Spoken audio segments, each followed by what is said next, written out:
అందరికీ నమస్కారం. మరి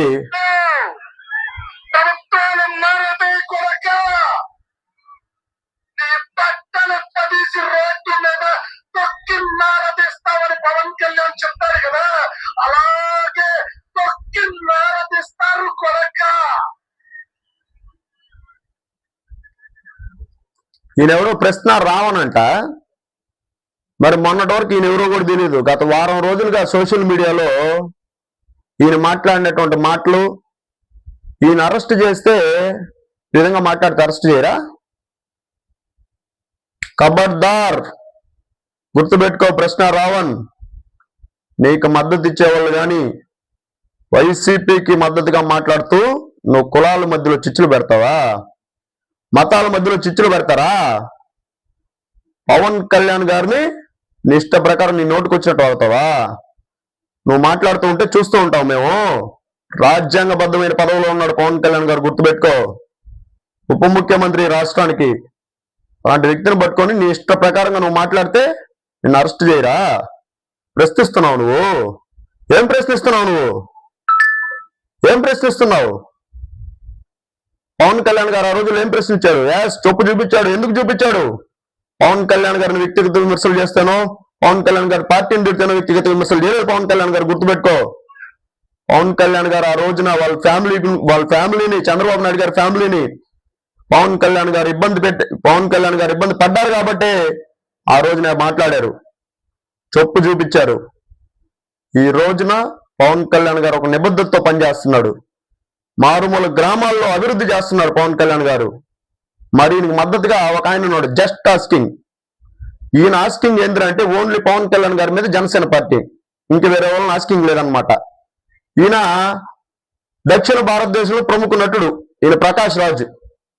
ఈయన జస్ట్ ఆస్కింగ్ అని చెప్పి ఎక్స్లో ట్వీట్లు పెడుతుంటాడు. ఈయన ఆస్కింగ్ ఏంటంటే ఓన్లీ పవన్ కళ్యాణ్ గారిని, కూటమి ప్రభుత్వాన్ని. ఈయన గత ప్రభుత్వాన్ని ఆస్కింగ్ ఈయన అడగడు అనమాట. ఈయన జస్ట్ ఆస్కింగ్. ఆయన ప్రశ్నిస్తే ఆయన అరెస్ట్ చేశారండి. ఏం ప్రశ్నిస్తే అరెస్ట్ చేశారండి ప్రకాష్ రాజ్ గారు, చెప్పండి. ప్రశ్నించే విధానం ఇది. ఒక రాజ్యాంగబద్ధమైన పదవిలో ఉన్నటువంటి పవన్ కళ్యాణ్ గారిని ఈయన వచ్చి కొడకా గిడక అంటే చూస్తూ ఊరుకుంటామా? అరెస్ట్ చేస్తారు, జైలులోనే పెడతారు. ఈ ప్రభుత్వం ప్రజల కోసం నిలబడి లా అండ్ ఆర్డర్ ని సక్రమంగా నిర్వహిస్తున్నటువంటి ప్రభుత్వం, గుర్తుపెట్టుకోండి. పవన్ కళ్యాణ్ గారు ఈ రాష్ట్రాన్ని అభివృద్ధిలో ముందుకు తీసుకుపోతున్నటువంటి నాయకుడు.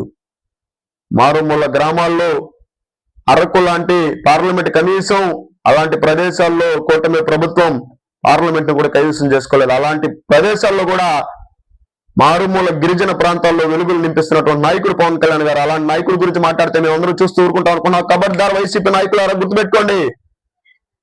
మీరు వెనకాలండి నడిపిస్తున్నటువంటి ఈ కథ, ఈ డైవర్షన్ పాలిటిక్స్ మేము చూస్తూ ఊరుకోం. జన సైనికులు ఎక్కడికక్కడ తిప్పి కొడతామని చెప్పి సందర్భంగా తెలియజేస్తున్నాం. ప్రశ్న రావణ్, నీ మాటలు తగ్గించు. ప్రశ్న రావణ్కి మద్దతు ఇస్తున్నటువంటి ప్రకాష్ రాజ్ గారు అనాలంటే కూడా అదొక రకంగా ఉంది. ప్రకాష్ రాజ్ గారు, మీరు పవన్ కళ్యాణ్ గారితో కలిసి సినిమాల్లో నటించారు. మరి మీకు పవన్ కళ్యాణ్ గారికి సినిమా పరంగా మంచి సంబంధాలు ఉన్నాయి. మీరు ఎందుకని చెప్పి పవన్ కళ్యాణ్ గారిని ఈ రకంగా టార్గెట్ చేస్తున్నారో మాకు తెలియడం లేదు. పవన్ కళ్యాణ్ గారికి యాజ్ సినిమా పరంగా మీరంటే అభిమానం. మీరు ఎట్లా పడితే అట్లా మాట్లాడతాం, పవన్ కళ్యాణ్ గారినే ప్రశ్నిస్తాం, పవన్ కళ్యాణ్ గారినే జస్ట్ ఆస్కింగ్ అని మాట్లాడతాం అని చెప్పి అంటే ఇక్కడ ఎవరు ఊరుకోరు. ఎవరైనా కానీ ఇంకొక మీదట పవన్ కళ్యాణ్ గారి గురించి మాట్లాడితే ఊరుకునేదే లేదు. ఎక్కడికక్కడ ఎండగడతాం, మీ తాట అద్దేస్తాం. ఖబర్దార్, గుర్తుపెట్టుకోండి.